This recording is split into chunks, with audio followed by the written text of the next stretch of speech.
로마서 6장 1절에서 14절 말씀 같이 읽겠습니다. 그런즉 우리가 무슨 말을 하리요? 은혜를 더하게 하려고 죄에 거하겠느냐? 그럴 수 없느니라. 죄에 대하여 죽은 우리가 어찌 그 가운데 더 살리요? 무릇 그리스도 예수와 합하여 세례를 받은 우리는 그의 죽으심과 합하여 세례를 받은 줄을 알지 못하느냐? 그러므로 우리가 그의 죽으심과 합하여 세례를 받음으로 그와 함께 장사되었나니 이는 아버지의 영광으로 말미암아 그리스도를 죽은 자 가운데서 살리심과 같이 우리로 또한 새 생명 가운데서 행하게 하려 함이라. 만일 우리가 그의 죽으심과 같은 모양으로 연합한 자가 되었으면 또한 그의 부활과 같은 모양으로 연합한 자도 되리라. 우리가 알거니와 우리의 옛사람이 예수와 함께 십자가에 못 박힌 것은 죄의 몸이 죽어 다시는 우리가 죄에게 종노릇하지 아니하려 함이니 이는 죽은 자가 죄에서 벗어나 의롭다 하심을 얻었음이라. 만일 우리가 그리스도와 함께 죽었으면 또한 그와 함께 살 줄을 믿노니 이는 그리스도께서 죽은 자 가운데서 살아나셨음에 다시 죽지 아니하시고 사망이 다시 그를 주장하지 못할 줄을 알미로라. 그가 죽으심은 죄에 대하여 단번에 죽으심이요 그가 살아계심은 하나님께 대하여 살아계심이니 이와 같이 너희도 너희 자신을 죄에 대하여는 죽은 자요 그리스도 예수 안에서 하나님께 대하여는 살아있는 자로 여길지어다. 그러므로 너희는 죄가 너희 죽을 몸을 지배하지 못하게 하여 몸의 사욕에 순종하지 말고 또한 너희 지체를 불의의 무기로 죄에게 내주지 말고 오직 너희 자신을 죽은 자 가운데서 다시 살아난 자 같이 하나님께 드리며 너희 지체를 의의 무기로 하나님께 드리라. 죄가 너희를 주장하지 못하리니 이는 너희가 법 아래 있지 아니하고 은혜 아래에 있음이라. 아멘. 로마서 6장 말씀은 우리가 죽고 산다라는 것을 이야기합니다. 우리가 예수 안에서 함께 죽고 함께 사는 것이다 라는 진리를 이야기하는데요. 세례가 그것을 잘 상징해 준다라고 말합니다.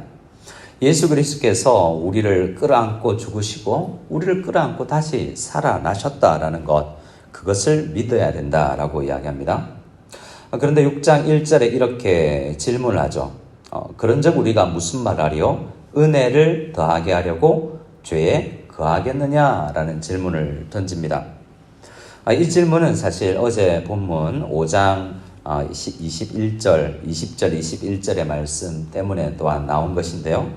5장 20절 말씀에 보면 율법이 들어온 것은 범죄를 더하게 하려 함이라. 그러나 죄가 더한 곳에 은혜가 더 넘쳤나니 라고 말을 했습니다. 율법이 들어와서 우리는 죄를 더 알게 되는 것이다 라고 말하죠. 우리가 공부를 하면 할수록 모르는 게 더 많다라는 것을 알게 됩니다. 하나님에 대해서 알게 되면 이것도 죄였나 라는 것을 깨닫게 되죠. 그래서 예수님을 믿고 하나님의 말씀을 배우면 죄가 더 하게 됩니다. 없던 죄가 더 많아진 게 아니라 죄라는 것을 더 많이 알게 되는 거죠. 그런데 그곳에 죄가 더 많구나라는 것을 깨닫는, 내가 정말 죄인의 개수구나라는 것을 나이가 많이 들어가고 신앙생활을 많이 할수록 더 고백하게 되는데, 사도 바울처럼 말이죠. 죄가 더하여진 것입니다. 근데 그곳에 은혜가 더욱 넘친다라고 이야기합니다. 그런데 은혜가 그냥 자연스럽게 더 넘치지는 않죠. 죄인이구나라는 것을 깨닫고 내가 어쩔 수 없구나라는 걸 깨달을 때 하나님께서 그 깨달은 죄인에게, 또 기도하는 그에게 은혜를 더욱 넘치게 해 주시는 것입니다. 이 진리를 모르면 6장 1절처럼 은혜를 더 하기 위해서는 그러면 죄를 더 많이 지으면 되는 거 아닌가라는 생각을, 오해를 하게 되는 거죠. 근데 정답은 이렇습니다. 6장 2절에 그럴 수 없느니라. 이 한마디를 이제 14절까지 풀어나가는 거죠. 어떤 분들은 11절까지를 이 이야기를 하고 12절부터 마지막까지는 이제 우리가 죄에 대해서 죽었는데 12절부터는 죄에 대해서 사는 것이다. 어떻게 사는 것인가를 이야기한다고 합니다. 하지만 6장 1절, 2절에서 이미 다 결론을 내어놓은 거예요. 은혜를 더하게 하려고 죄에 거할 수는 없습니다. 율법을 성경 공부를 하면 죄를 더 알게 됩니다. 죄가 더 많은 곳에 거하게 됩니다. 하지만 그 율법 말씀을 배우면서 이제 율법은 안 되고 예수 그리스도에게서 주시는 은혜를 더 사모하고 기도해야 은혜가 넘치게 됩니다. 그리고 죄를 극복하게도 되는 것이죠. 어찌 죄에 대하여 죽은 우리가 어찌 그 가운데 더 살리오라고 2절에 이야기하죠. 이것은 마치 이런 것과 같습니다. 하나님께서 우리에게 예수를 믿을 때 그렇지 않지만 예를 들어서 무엇을 먹어도 어떤 잘못을 해도 막 살아도 병에 걸리지 않는 슈퍼 초능력을 주셨다고 생각해 봅시다. 그게 마치 우리가 어떤 죄인이어도 구원을 받는 것과 마찬가지입니다. 자, 우리가 무엇을 먹어도 나쁜 것을 먹어도 병에 걸리지 않는 초능력을 가졌는데 그러면 뭐든지 먹을 수 있지 않겠습니까? 안 죽기 때문에 병도 안 나기 때문입니다. 그러면 막 쓰레기통을 뒤지거나 막 상한 음식을 막 주워 먹겠습니까? 그렇진 않죠. 내가 내 몸이 죽지 않는다라는 걸 알아도 오히려 그런 질병에 대해서 우리가 깨달으면 어떤 환자들이 더 음식을 조절하는 것처럼 그렇게 살지 않습니다. 그래서 우리가 예수 그리스도를 믿어서 은혜로 값없이 죄사함을 받았는데 그것을 깨닫고 나면 막 살지는 않는 거죠. 하지만 그리스도인들은 이 문제를 계속 고민하게 되고 더 깊이 이제 7장까지 고민하게 되는데 그런데 내가 왜 죄를 짓지? 혹은 왜 죄가 더 많이 느껴지지? 라는 생각을 하게 되는데 그것은 어떤 면에서 하나님을 알고 예수 그리스도를 알아가면 알아갈수록 죄는 더 많아지게 여겨지는 그것이 자연스러운 것입니다. 하지만 우리가 해야 되는 것이 있는데요. 우리는 그리스도와 함께 죽고 살아난 존재여서 그렇게 살면 안 되는 존재구나라는 것을 깨닫고 내 힘으로 안 되는 그것을 은혜가 넘치게 하기 위해서 충분히 하실 수 있고 믿는 자에게 은혜를 한없이 풍성하게 부으시는 그분에게 집중하면서 은혜로 풍성하게 은혜가 왕노릇하게 살아가기를 꿈꾸며 살아가야 되는 것입니다. 그 이야기를 3절부터 쭉 다른 말로 해주는데요. 반복되는 말이 있습니다. 3절부터 합하여라는 이야기입니다. 3절 무릇 그리스도 예수와 합하여 세례를 받은 우리는 그의 죽으심과 합하여라고 이야기하죠. 또 4절에 그러므로 우리가 그의 죽으심과 합하여 세례를 받음으로 라고 이야기하고 나서 5절에서는 만일 우리가 그의 죽으심과 같은 모양으로 연합한 자가 되었으면 또한 그의 부활과 같은 모양으로 연합한 자도 되리라 라고 말합니다. 합하여 연합한 자라는 이 반복은 우리가 예수 안에 있다. 예수를 믿는 순간 우리는 예수와 함께 죽었고 마치 찬양 우리를 부를 때 거기 너 있었는가? 십자가의 현장에 너 있었는가? 2000년 전 그 이스라엘 땅에 너 있었는가? 라고 할 때 예수 그리스도와 연합한 자는 거기 있었습니다. 예수께서 십자가에 달려 죽으실 때 나의 죄도 다 죽은 것입니다. 그리고 예수께서 3일 만에 부활하실 때 나는 새로운 피조물이 되었습니다. 라는 이 정체성을 꼭 믿어야 된다라는 것입니다. 세례가 그것을 잘 이야기해 줍니다. 우리 장로교에서는 일반적으로 물을 뿌려서 우리가 세례를 주는데요. 침례교에서는 물을 속에 쑥 잠겼다가 나오지 않습니까? 그 의미를 또 세례식을 더 의미 있게 한다고 해서 관에다가 넣었다가 또 빼내는 그런 예식을 행하는 사람들도 가끔 있습니다. 세례란 그것을 눈으로 보여주는 것이죠. 우리가 죽었고 다시 살았다라는 것을 보여주는 것입니다.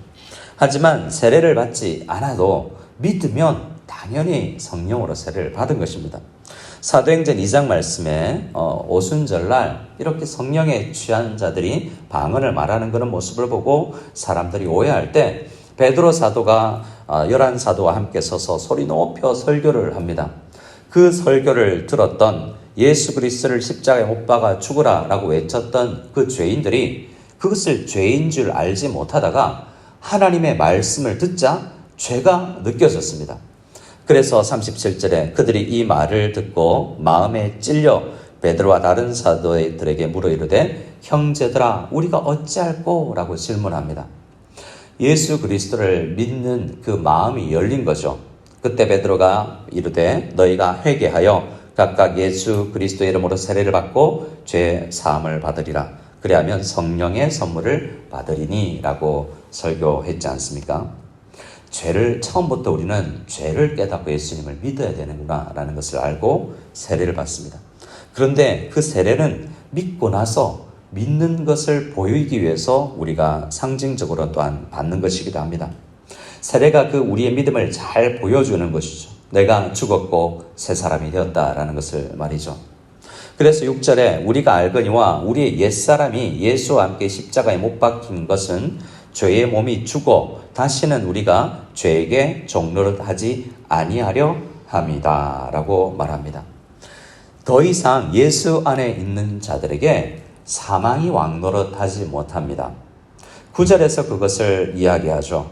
이는 그리스도께서 죽은 자 가운데서 살아나셨음에 다시 죽지 아니하고 사망이 다시 그를 주장하지 못한다라는 것을 알게 되는 것입니다. 그런데 우리는 현실적으로 우리 가운데 죄가 넘치는 것 같고 죽는 것 같고 실제로 사람들이 죽어가는 것을 보지 않습니까?